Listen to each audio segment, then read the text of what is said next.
Jazz at Dylan sumunod sa bahay ni Kuya, mga ex-housemates nag-celebrate.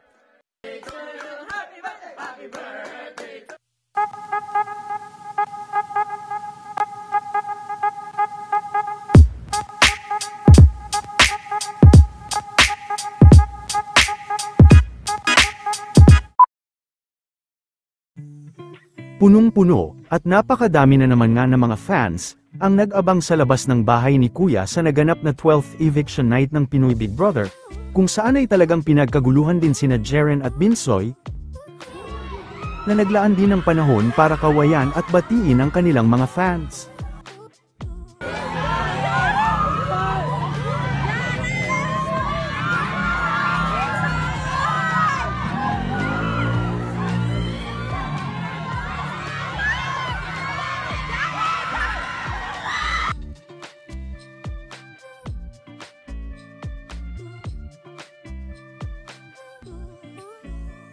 Dahil birthday din ni Miss Audrey ng Pinoy Big Brother ay kinantahan din ng mga PBB housemate ito, magkakasama rin na umattend sa isang birthday celebration sina Jazz at Dylan kanina.